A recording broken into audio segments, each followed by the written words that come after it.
বাংলা চলচ্চিত্রের ইতিহাসে অন্যতম জনপ্রিয় এবং প্রভাবশালী নাম হলেন সালমান শাহ। আরেক নাম চৌধুরী মোহাম্মদ শাহরিয়ার ইমন। মাত্র 3.5 বছরের সংক্ষিপ্ত ক্যারিয়ারে তিনি 27টি চলচ্চিত্রে অভিনয় করে যে তুমুল জনপ্রিয়তা অর্জন করেন তা আজও বিরল। কিন্তু 1996 সালের 6 সেপ্টেম্বর তার রহস্যজনক মৃত্যু পুরো জাতিকে শোকস্তব্ধ করে দেয়। মাত্র 25 বছর বয়সে এই নায়কের প্রস্থান ছিল অমীমাংসিত অধ্যায়। দীর্ঘ 29 বছর ধরে তার মৃত্যু আত্মহত্যা নাকি পরিকল্পিত হত্যা এই বিতর্ক চলমান ছিল। সম্প্রতি আদালতের নির্দেশে এই অপমৃত্যুর মামলাটি হত্যা মামলা হিসেবে গ্রহণ করার আদেশ আসায় বিষয়টি নতুন করে জাতীয় আলোচনার কেন্দ্রবিন্দুতে পরিণত হয়েছে। 1996 সালের 6 সেপ্টেম্বর ঢাকায় ইস্কাটন প্লাজার নিজ ফ্ল্যাটে সালমান শাহের মরদেহ সিলিং ফ্যানের সাথে ঝুলন্ত অবস্থায় পাওয়া যায়।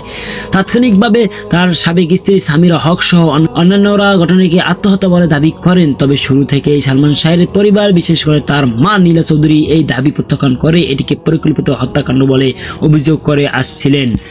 ঘটনার পর প্রথমে একটি অপমৃত্যু মামলা দায়ের করা হয়। পরবর্তীতে এই একাধিকবার তদন্তের মুখোমুখি হয়েছে। সিআইডি তদন্ত 1997 সালে পুলিশের অপরাধ তদন্ত বিভাগ সিআইডি তাদের চূড়ান্ত প্রতিবেদনে এটিকে আত্মহত্যা বলে উল্লেখ করে। পিবিআই তদন্ত 2020 সালে দীর্ঘ আইনি প্রক্রিয়ার পর police bureau of investigation PBI প্রায় 4 বছর তদন্ত শেষে চূড়ান্ত রিপোর্ট দেয়। পিবিআই তাদের প্রতিবেদনে পারিবারিক কলহ ও মানসিক চাপকে আত্মহত্যার কারণ হিসেবে উল্লেখ করে, যা নীলা চৌধুরী গ্রহণ করেননি। প্রতিটি তদন্ত আত্মহত্যার কথা বলা হলেও পরিবার এবং অগণিত ভক্তদের মনে প্রশ্ন ও সংশয় থেকেই গিয়েছিল। মামলার এই দীর্ঘ অচলাবস্থা ভেঙে যায় সম্প্রতি আদালতের একটি গুরুত্বপূর্ণ আদেশে। পিবিআই এর তদন্ত প্রতিবেদনের বিরুদ্ধে সালমান শাহের মায়ের পক্ষ থেকে আদালতে নারাজি আবেদন জানানো হয়েছিল। দীর্ঘ শুনানির পর গত 20 অক্টোবর 2025 সালে ঢাকার 6ষ্ঠ অতিরিক্ত মহানগর দায়রা জজ আদালত অপমৃত্যুর মামলাটি বাতিল করে এটিকে হত্যা মামলা হিসেবে এবং রমনা থানাকে তদন্তের নির্দেশ দেন।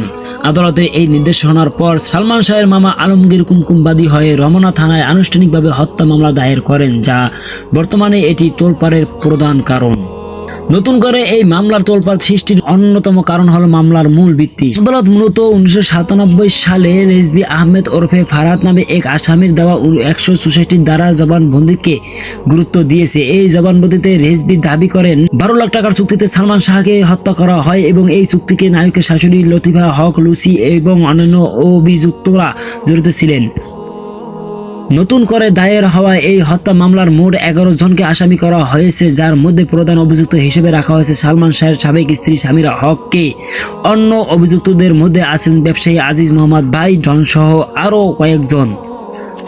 এই অভিযুক্তদের ওপর ইতিমধ্যে দেশ ত্যাগে নিষেধাজ্ঞা জারি করা হয়েছে এবং পুলিশ তাদের অবস্থান শনাক্ত করে আইনের আওতায় আনা প্রক্রিয়া শুরু করেছে।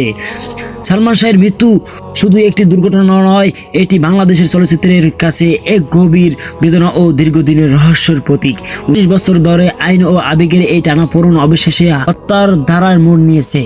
অতীতে তদন্তগুলোকে আত্মহত্যাকেই কারণ হিসেবে উল্লেখ করা হয়েছিল, কিন্তু আদালতের বর্তমান আদেশ সালমান শাহের পরিবার ও ভক্তদের জন্য নতুন করে ন্যায় বিচারের আশা জাগিয়েছে।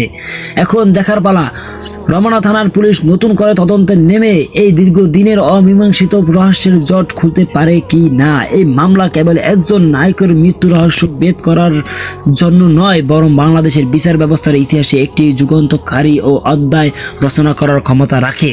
জাতি এখন অধীর আগ্রহে অপেক্ষা করেছে যেন আলোর মুখ দেখে 29 বছরের পুরনো এই অন্ধকার রহস্য। প্রিয় দর্শক, কে চান সালমান শাহের এই হত্যাকাণ্ডের অথবা মৃত্যুর যে আসল কারণ জানতে এবং এর একটা ভালো একটা মীমাংসা পেতে, এবং যারা হত্যা যদি করেই থাকে, যদি এর বিচার আপনারা কি চান, তারা আপনারা আমার কমেন্ট বক্সে লিখে দেবেন এবং আমার ভিডিওটি যদি ভালো লেগে থাকে আমার চ্যানেলটি সাবস্ক্রাইব করে আমার পাশে থাকবেন। Subscribe to my channel.